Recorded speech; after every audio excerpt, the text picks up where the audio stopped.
Welcome.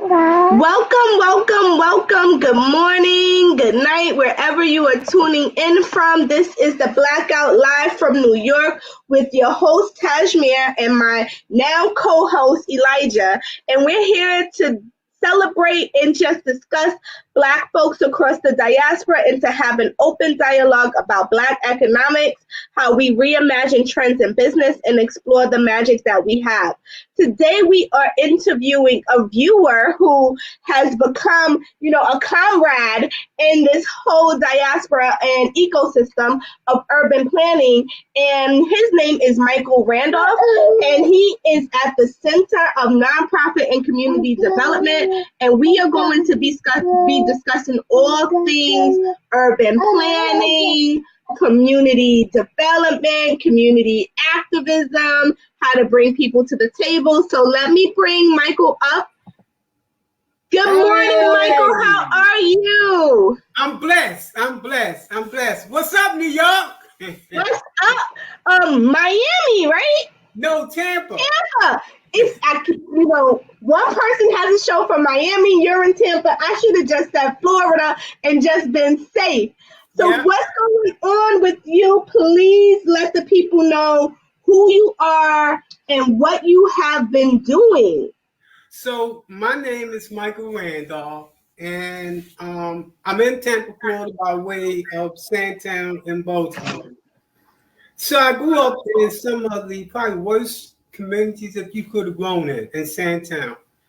And what I saw during those days was that every time somebody came to the community to do so-called economic development, the only thing we had left was us. So my hope was that I would grow up, understand how this worked, take it back to the streets, and teach people at the street level how to mobilize, organize, and educate themselves and be part of economic development. So, you just said a mouthful. For people who don't know, and you and I had this conversation, for most people, they might not be familiar, but I am an urban planner by profession that worked in community and economic development. So Michael is definitely talking my language.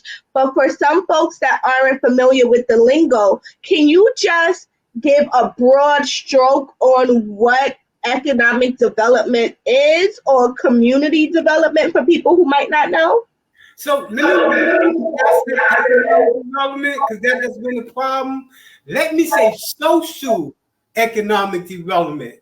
Social economic development is the relationship between the individual and the economy.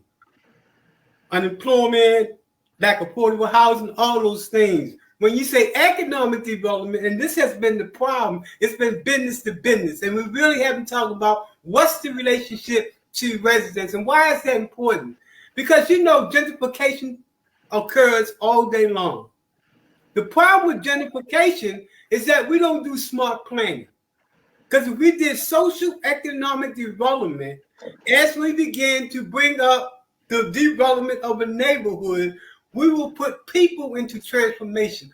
What does that mean? That we will begin to provide the skill set necessary for that person to be able to stay into the community. So it's called social economic, understanding the relationship between the person and the economy. And that's how we transform communities and end gentrification. See, gentrification isn't a given. Gentrification is something that's stupid planning. We call smart planning transforming people, place, and things. That drug dealer, that particular person who had mental health problems, that mother who had 4 kids, making sure that we uplift them. Because normally in economic development, they are transformed out of the community. Our strategy is to transform them, lift them up, and give them the skill set. And we're focused on economic development from a business perspective, in that we teach most of them how to start their own business, or at least how to make supplemental income in that particular respect.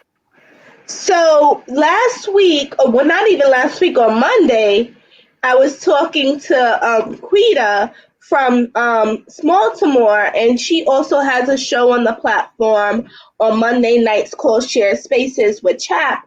And we broached this subject of gentrification, right? Yes. And so my stance has been that gentrification really at the core means change, right? Like things are changing, and it's almost inevitable that cities and communities are going to change.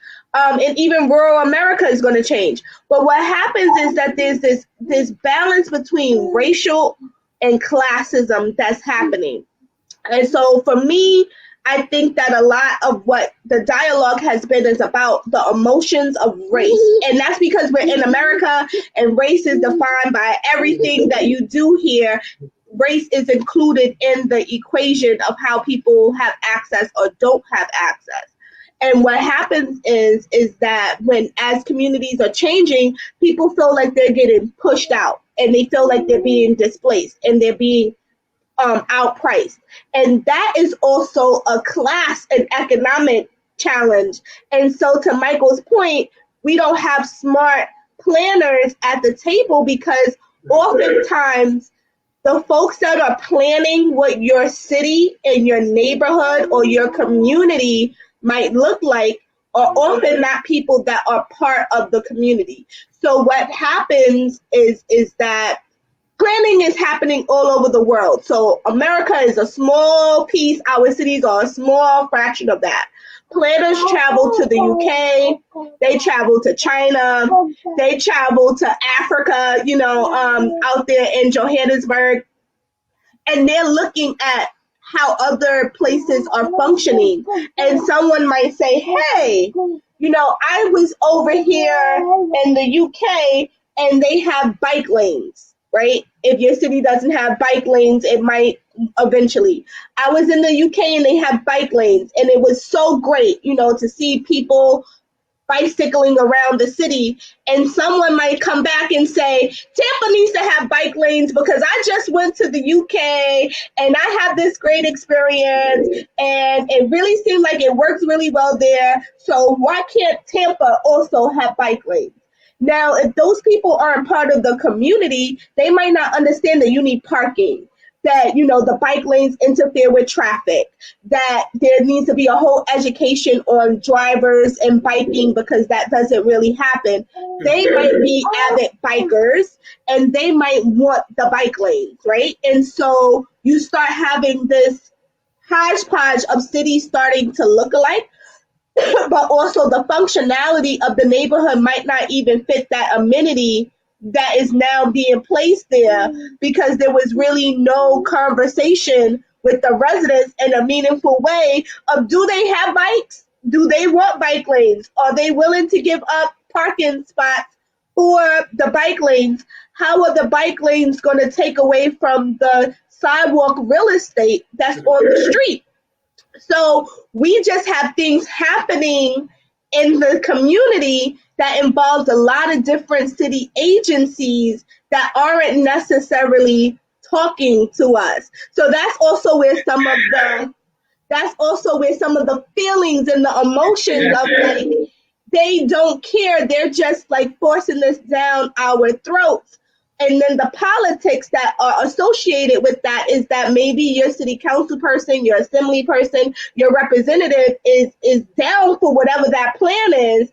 And then they come back, and often in Black communities, they give us the rhetoric of it's a racial thing. So we get all upset, we're yelling, we're screaming, we're fighting, we're protesting, we're angry, but everybody else has already went off to the bank.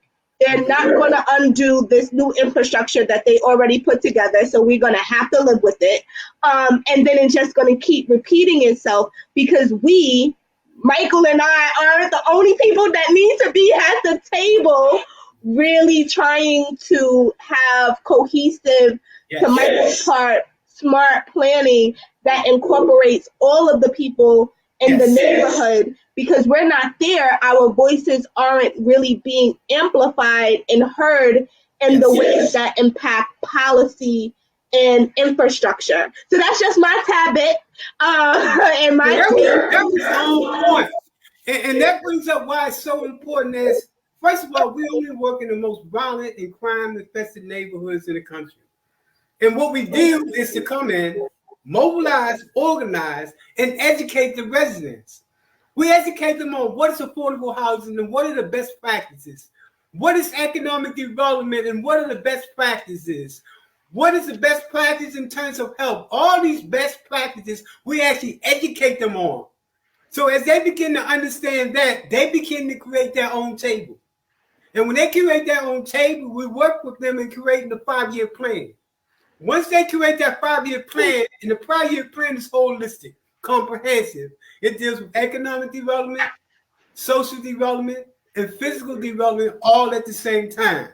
So as we train them how to create that particular table, we also train them how to deal with banks, investors, how to deal with government, all these different entities, because everybody has a different language. And it's all about the language. And once you understand the language, then you can do a particular deal. Now, I'm hoping that this, let me see if this PowerPoint will come up. Let me try to add it here. I don't know if it's going to be able to play, but we can add it to the screen. Good. Here. I can talk from this. Excellent. Excellent. So again, so we're the Center for Nonprofit and Community Development. And what we do is strengthen organizations and strengthen communities. Now, let me tell you ahead of time, it might be a couple typos, but I tried to put this together last night, then I had to redo it today. And what we're talking about. If one little child can take a brush to rebuild her neighborhood, why can't we all do that? So let's go to the next slide. Again, the Center for Nonprofit, what we do, our mission is to provide innovative, practical, and top quality products for our clients. And I'm gonna go through this real quick. This gives a little bit about me. I started like 30 years ago. I started as a community organizer, strategic planner, and then a comprehensive community planner. So this, I'm not sure if your audience is able to see all of this, but this tells a little bit about us. We're currently in 10 different states right now in terms of working with different groups, including Baltimore, and we're definitely about to get into New York as well. In 10 different states on teaching a new school, a new generation of thinking where you empower residents that they can actually do deal making. It's almost unheard of. In most poor communities, always that middle person that comes in and they tend to get everything. So we teach communities how to actually be deal maker, to understand the language. So let's continue. I'm reminding you. I dropped. Okay, that's Alexa in the back talking. So this gives a little bit more information about us. Again, we talked about being in 10 different states. We're all over the state of Florida. We specialize in these 10 different areas. As a matter of fact, we do an online grant writing workshop at 7 tonight. And we've already got over 120 people that's going to attend. It's free of charge, and the whole purpose is building nonprofits and giving them the strategies necessary so they can go back in their neighborhoods and recreate and reimagine that community. And this time, they're in the driver's seat. So how do we do this? What's the framework? We use a psychosocial that deals with the mind, socioeconomic, I talked about that earlier, and a health approach to dealing with problems in the community. And we also base it on Kwanzaa, those principles, self-determination, all those things we engulf into our strategy. Here's what we believe, that you go from the individual to the family, to the community, but ultimately to the village. Because folks have to understand community is only a location. Unless you create a village, whereas I'm responsible for my brother, you don't really create an opportunity for people to really change that narrative. This talks about our methodology, and what we do is that we use asset mapping. And I think the person that you did the show with, she talked about asset mapping. We do asset mapping also. Because asset mapping that we use include 3 disciplines: economic development, community planning, with community organizing as a strategy to definitely change the narrative when it comes to poor communities. Now, when we're talking about assets mapping, these are the things we're talking about: creating a local economy where most of the residents we're working with own their own business. We actually went to the street, create a Wall Street in the hood, in the most poorest of the neighborhood. We want to reimagine Wall Street by creating opportunities for residents to start their own business. So how do we do it? And this is the model that we use. First, we start with an idea that it is the community that controls. The community are the shareholders. And as the shareholders, you want to return on your investment. So as a community, you come together, you talk about your vision, and you create what's known as a CDC, a Community Development Corporation. It is the responsibility of that community development of a corporation is to act on behalf of the shareholders, which is the residents. And we do this by creating partnership. We create partnership with the private sector, institutions of higher learning, all those different partners that need to come together to make the deal work. And then we break it down into a strategy. That strategy focuses on economic development, social development, and physical development. The problem has been in the past that we tend to deal with social issues from a singlistic approach. When we have 5 fingers, do I say that? 5 fingers. So if we're not dealing with everything, we're only dealing with these 2 things, and these 2 is not working. Holistically, we're dealing with the whole thing: economic, social, and physical at the same time. How do we do it? We do it differently. It's hard because it's all about the money. And how do we bring in the money? Well, we use a couple different strategies to bring in dollars. We use the traditional way in terms of grants and social media. We also use what's known as, let me see if I can see the screen because it's kind of small here. Hold on one second while I read my own writing. I can do it better this way. Give me 1 second while I read from my screen here. Okay, good. So we're talking about social entrepreneurship. That's what we're talking about. We're talking about how do we create a strategy in which you can bring in different income streams. The first is grants and social media. The second the nonprofits need to do is feed for service. The third is development fee. This comes in the strategy in which we teach communities how to create affordable housing, and they become the developers. Now, what does that mean? If neighborhoods will start to say, hey, look, we need to use all these vacant houses as economic development. That means we create a CDC. And that CDC is responsible for doing housing development. What does that mean? For every house you do, you kick it in $30,000, $40,000 in development fee. So, and you can use that money now to do your social program. Then you can do consultant fees. But most important, one of the most important things, you have to be able to create your own and operate your own business. That's what's critical. What we teach our residents and neighborhood groups and CDCs is that if you only depend on grants, you will not work. You have to create your own businesses in order to operate and continue streams of money that's coming into it. Do a need assessment, do a feasibility study, and create at least 3 businesses. Because here's the deal. If you create your own businesses, first of all, you hire your own community residents, and every dollar that comes into the community stays in the community. And then finally, what we're teaching our nonprofits is that you have to invest. You definitely have to invest. What does that mean? You got to invest in stocks and bonds and anything that's going to return that money to you. That is what we call passive money back to you, so you can continue your operation. And then this money goes to what we call output: employment program, public safety, youth programs. Do you see what we're trying to say? What we're trying to say, you don't depend on grants. That's a way to bring in money so you're not dependent totally on grants. That's what we call earned income. Okay, let me go back.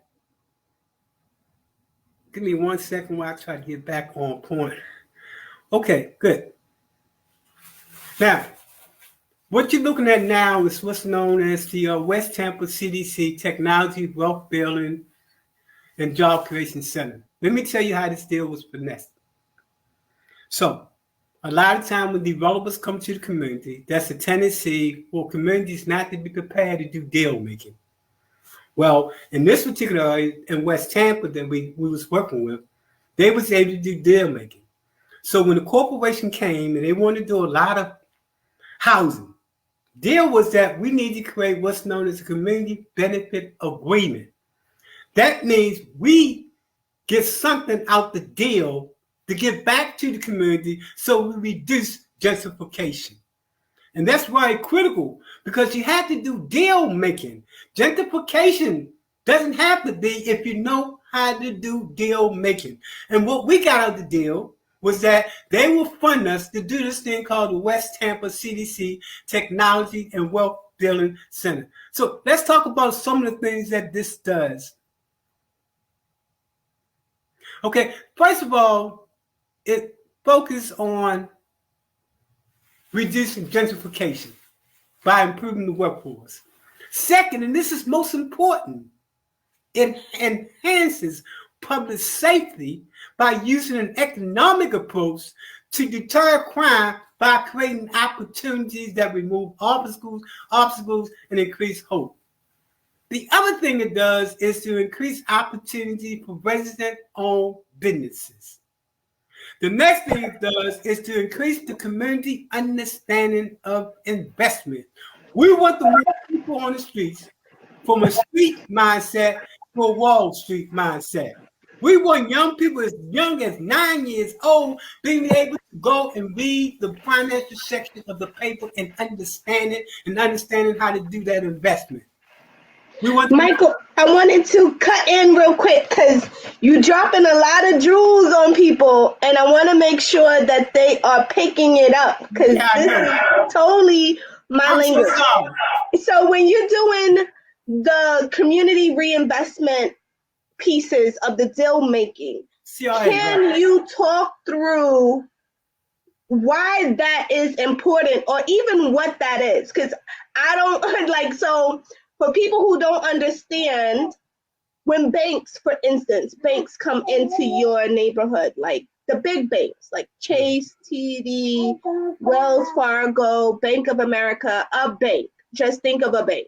They come into the community, and part of what they have to do is there's certain funds that are earmarked to that particular community. Yes. So they will say, okay, we're building this bank here, and our give back is for education. So we are going to make grants available for community groups that are focused on education. So tutoring programs, after school programs, that kind of stuff. Now you have to know what these and who these institutions are so you can know how to go after obtaining some pieces of the money, which is definitely some red tape and probably blue, orange, yellow, all this type of tape to get in order to access the money. But the money is there. So the same thing happens with real estate. So a real estate developer sees this empty, vacant piece of land or underutilized land, and they're like, hey, we want this land, right? And so part of what they have to do is say, how are they going to give back to the community? So again, it's this whole conversation that Michael was talking about that allows the community to make a deal with these real estate agencies, the banks, higher institutions. Like here in New York, Columbia University started buying up property. in West Harlem, right?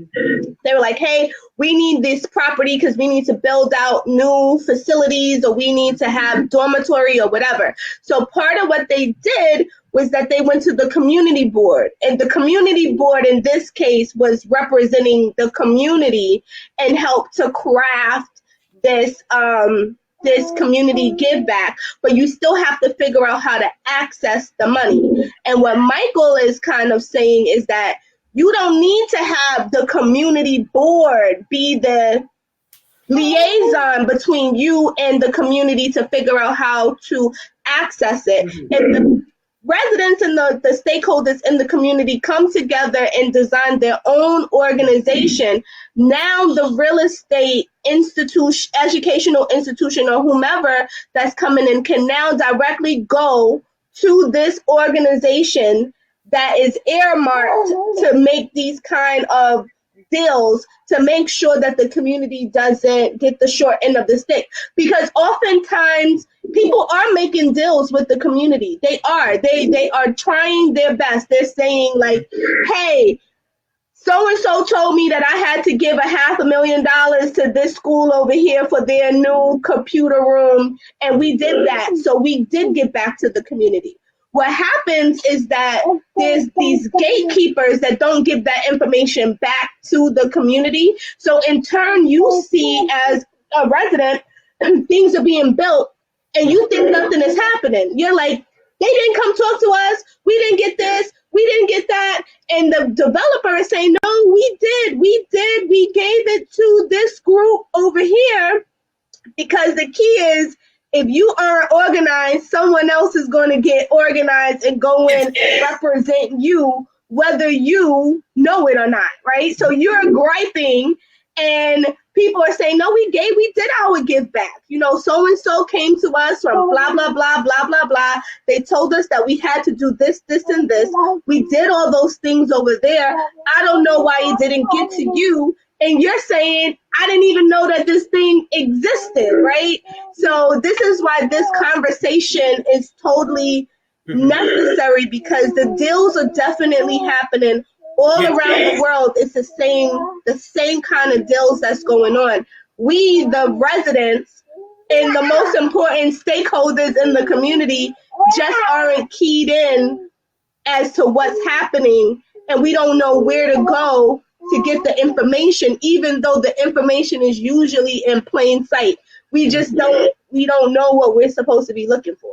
So how do people connect with you, Michael, and really say, hey, this is happening in my community and I want to, connect with someone that can help? Can you give us contact information, but can you also give a timeline on how long does it take to get organized? Well, I can't to get organized. It probably would take anywhere from 6 months to a year, because you actually have to go to the streets and you have to, first of all, inspire people. Because the first thing people are going to say, well, I don't count.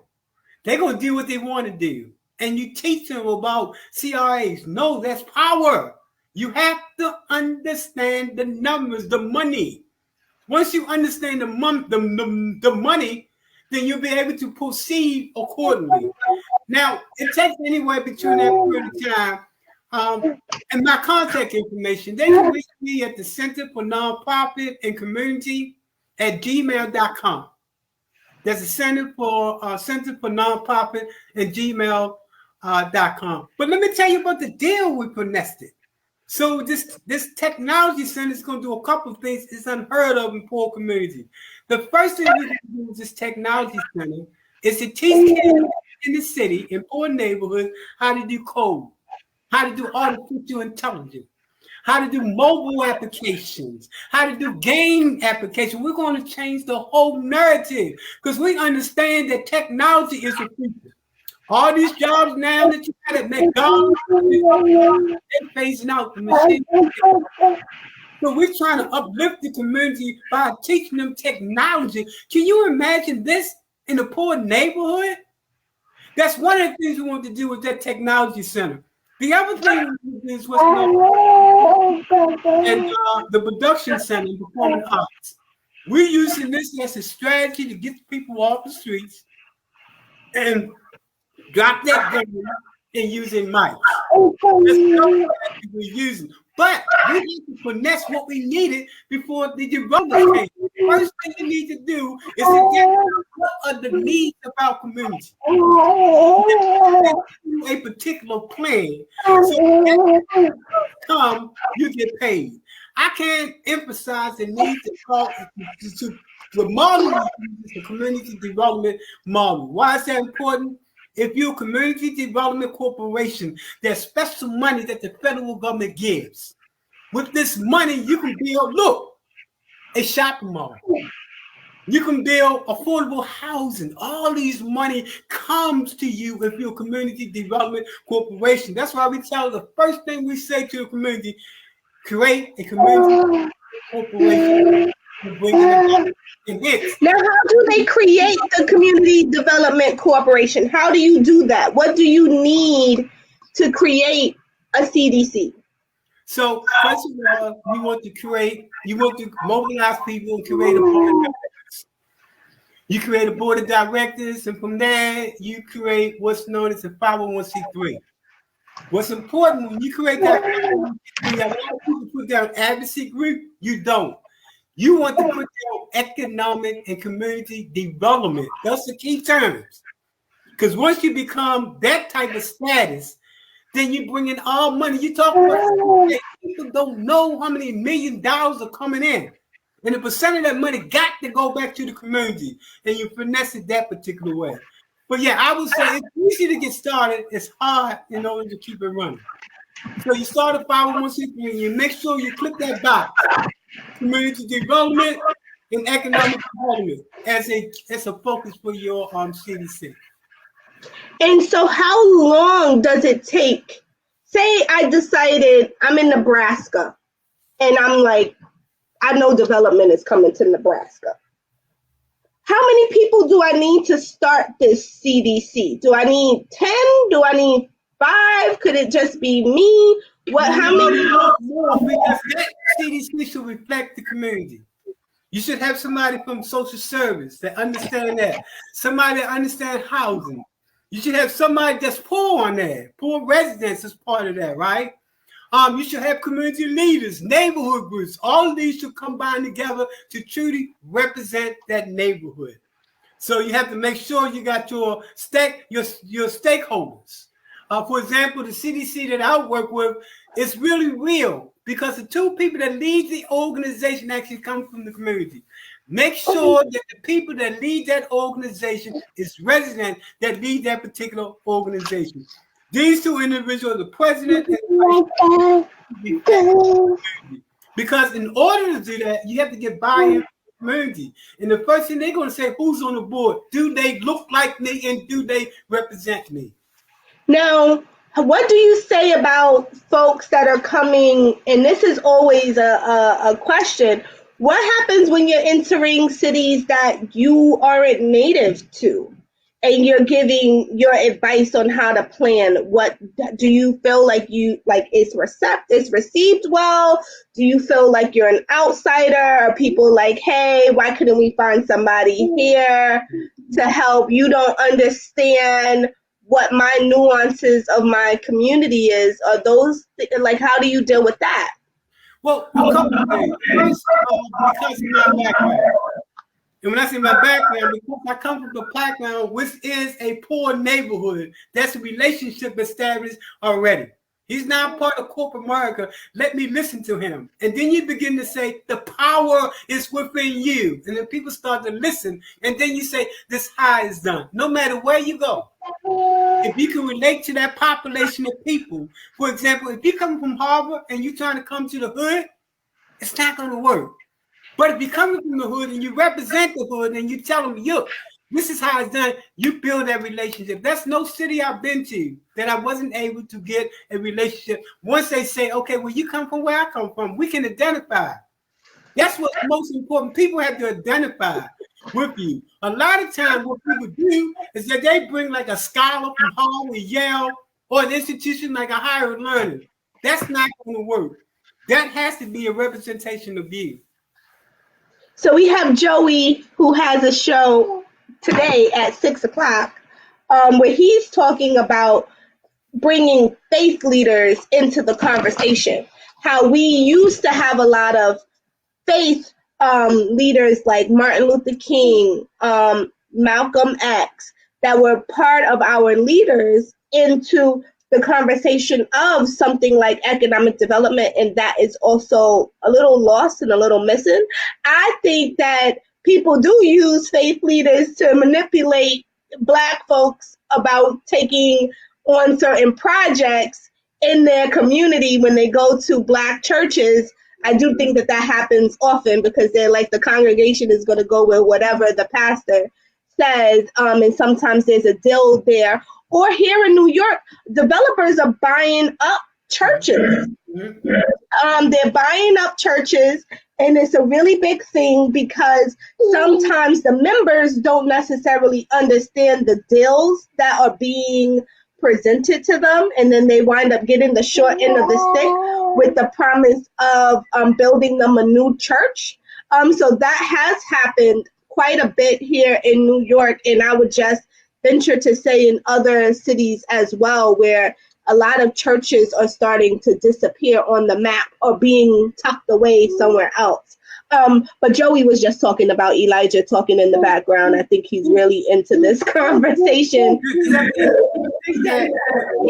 talk about that board of directors related to that CDC. There should be somebody from the faith community that's sitting on that board. It's like somebody from social service, somebody from the mayor's office. All these different entities should be part of that board of directors because it's a representation of the community. So for sure, there should be at least one seat for the faith community. I agree. I think it's cohesive planning, right? And I think that the more people start to see urban planning, urban studies as a real career choice, in addition to all the other career choices, this is one of those disciplines where your work is constantly scrutinized, right? It's like a love-hate relationship. Sometimes people love what you're doing. Sometimes people don't like what you're doing, but it definitely sparks conversation around neighborhoods. And we all are part of a community. We all live in a neighborhood. We all access certain amenities within that neighborhood. So when people tell me I'm not an urban planner, I'm like, yes, you are.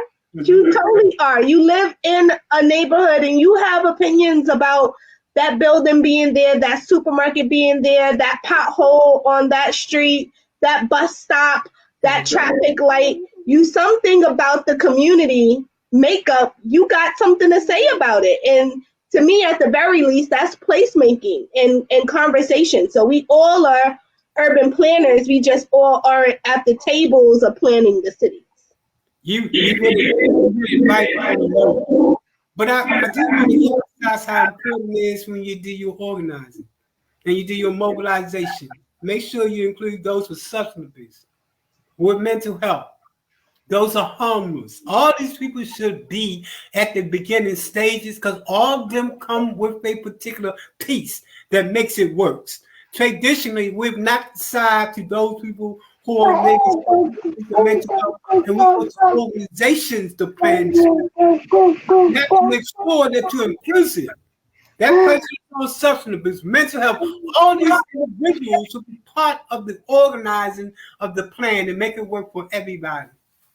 Well, of course, because if you don't include all the folks, whether you like them or not, whether you relate to them or not, they are part of the community and they are part of the narrative that goes on in how people perceive your block, your community. They also can, change property value there.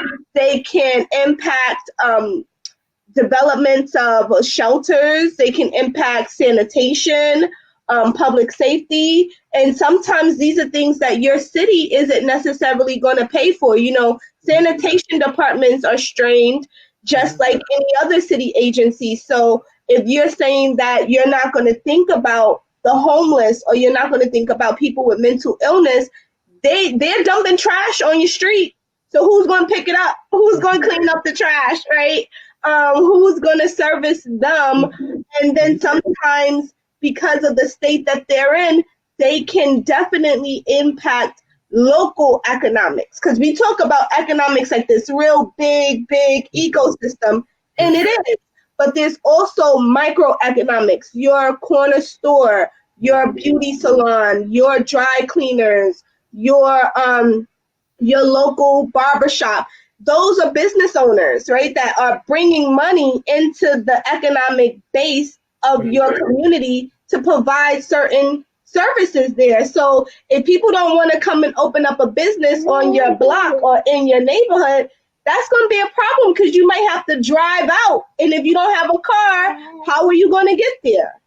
You know, you can tell you got a background and planning just by the way you articulate what you're talking about.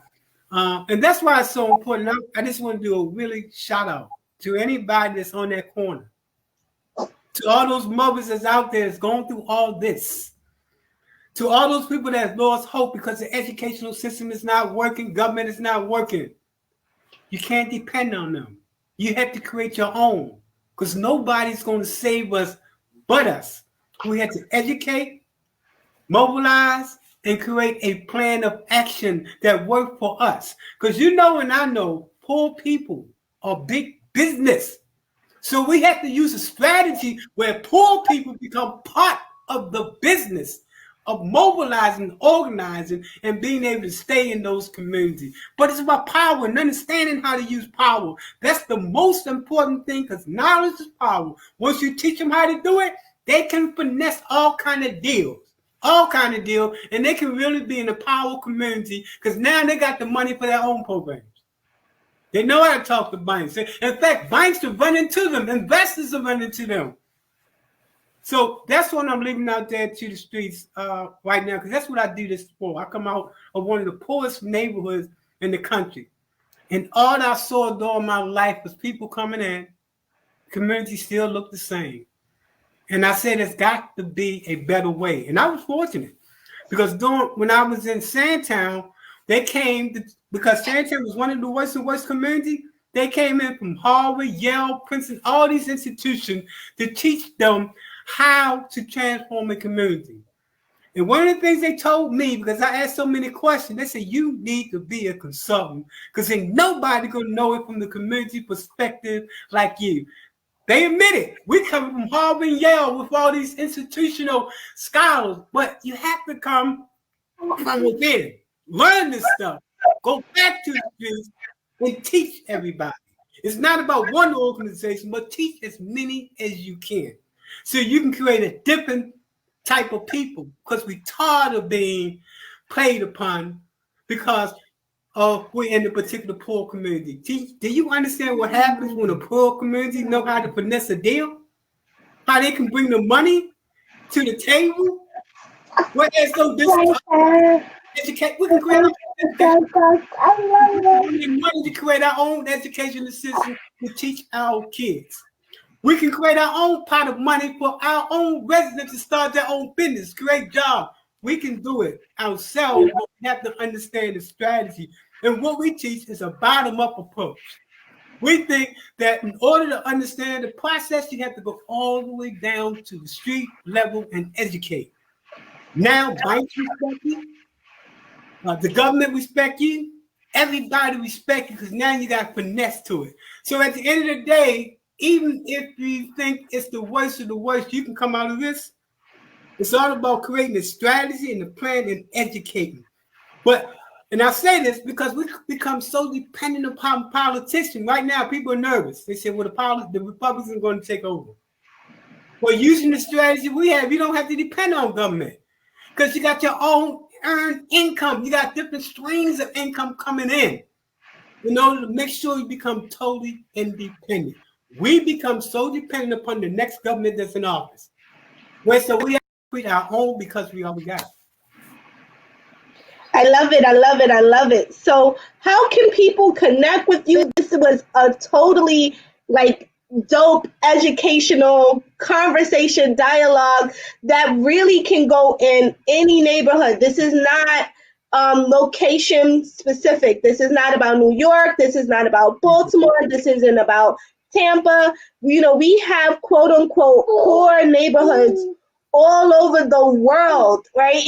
All over the world, and Black people are everywhere. So thinking about how we can use different tactics and strategies in urban planning to help revitalize your neighborhood, because it really starts at the neighbor. Before you get to the community, you got to start with the neighborhood, right? The community is a super large, big elephant to bite, but if you go neighborhood by neighborhood by neighborhood, you can start to develop your own community. So, Michael, I would love for you to let the people know where they can connect with you. You guys need to definitely go and click the alert button, the subscribe button, the bell, the like, the whatever it is. Go back and replay this. There was so many different jewels and gems that Michael and I both shared around cohesive community development, and you're not going to get it anywhere else in any way. You would have to pay $60,000 to $100,000 to go learn this at a university. It's true, though. It's true. Because I learned from Harvard, Yale, and Princeton. So instead of going to those institutions, I took that knowledge. I was supposed to go to corporate America. I took that knowledge and came back to the streets. And I said, nah, I'm taking this knowledge and teaching my people. We call it a new school, next generation approach. We can't continue to do yesterday. We have to think differently. New school, next generation approach. You can reach me at 813-857-7657. That's 813-85. I almost forgot my number. 813-857-7657. Or you can reach me at the Center for Nonprofit and Community at gmail.com. But at the end of the day, I'm really talking to people in the streets. I don't want to talk to anybody but those people that have lost hope. It's about organizing and mobilizing and learning what they know. And then finesse it. People say, look, capitalism is bad. I say, capitalism is bad. We have to use capitalism to get us where we need to get to. And that's the one thing I tell people. Debt is not bad. If you're an investment, that's the money going to come back. So we have to teach people. We have to use capitalism in order to uplift ourselves, because at the end of the day, it's all about the dollar bill. It's about money. And being able to control money in such a way that you take care of your people. And you can do it. They don't teach you that. You're not supposed to know this. Because you big business. Poor communities are big business for a lifetime. Thank you so much, Michael. This has been a very engaging